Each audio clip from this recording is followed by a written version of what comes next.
እኔ ሙስሊም ነኝ። ስውሯ ማርያም ማቃት በቲክቶክ ነው። ቲክቶኩን እያየሁ ያለ አረ ስውሯ ማርያም እስቲ ስውሯ የምትባዩ ምን አይነት ታምር ነሽ? እስቲ እውነት ከሆነ እኔ ልይሽ፣ እኔ በድዬም ሆነ ኃጢአተኛውም ሆነ ይቅር ብለሽኝ እኔም ልይሽ አልኳት። ከዛ ተኝቼ አየሁት። እኔ ኃጢአተኛው እኔ መረሽኝ እኔ አየሁሽ አልኳት። እንግዳውስ ለደጅሽን አብቂኝ፣ እንግዳውስ ይቅር እንዳልሽኝ ለደጅሽ አብቂኝ አልኳት። ለደጅሽ ስታበቂኝ አልኳት። ከዛ እሄዳለሁ ምናምን ብዬ ወደዚህ አካባቢ ረብሻ ነው አሉ። ስውሯ ሆይ አንቺ ታውቂያለሽ እና ልጆቼን ይዤ ልሂድ ወይ እንዴት ላርግ? እንደ እናቴ ላማክርሽ ብዬ ተኛው። ልጆቹ ይዘሽ አትሄጂም አንቺ ግን ብቻሽ ትሄጃለሽ አለችኝ። እንደዚሁ እንዳለችኝ ጠዋቱ ተነስቼ እንደዛው በህልሜና አየሁት። ጠዋት ተነስቼ በቃ ወደዚህ የጉዞ መኪና ላይ ተመዘገብ መጣው። ስመጣ ጊዜ እኔ ደርሶ መልስ ነው የመሰለኝ። የ6 ወር ህፃን ልጅ ጥዬ ነው የመጣሁት። ከዛ በኋላ ይሄ ህፃን ልጅ እንዴት አደርጋለሁ? በቃ ደርሶ መልስ አይደለም አዳሪ ነው ልኝ ለባለቤቴ ደውዬ አዳሪ ነው በቃ ፈጣሪ ያውቃል አለኝ። መጣው። ያ ህፃን ልጅ ከዚህ በፊት ድሮና የሚጫወት ነበር የተጫወተ ነበር።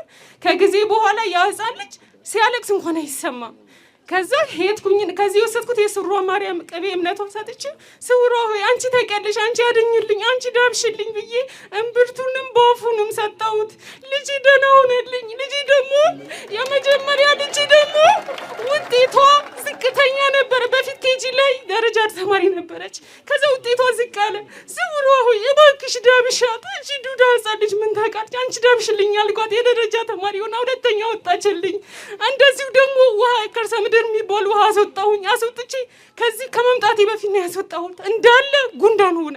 ስውሯ ሆይ አንቺ ታውቂያለሽ ብዬ አንድ ሲኒ ውሃ ጸበሏን አድርጌ 2 ጠብታ ቅባ ቅዱሷን አድርጌ አፈሰስኩበትና በርሜኑን ከደድኩት። ከሚገርማችሁ የሞተ ትንኝ እንኳን አልታየም፣ ጠፋ። ስለዚህ ስራ አልነበረኝም ነበር። እኔ ያረገችልኝ ታምር እኔ እንጃ አላውቅም። ስራ አልነበረኝም ነበር፣ ስራ ሰጣችኝ። ዛሬ የመጣሁት ከሚገርማችሁ ቤተሰብ የቅርብ ቤተሰብ ሞቷል ብዬ ነው የመጣሁት። ስውሯ እሷ ታውቃለች። የእሷ ቃል ለመመስከር ስላለብኝ እና እሷ ምንም የሚሰና ነገር የለም። እኔ ቁጭ ብዬ ነው ማመስገን የምፈልግ። አመስግኑላት፣ አመስግኑላት።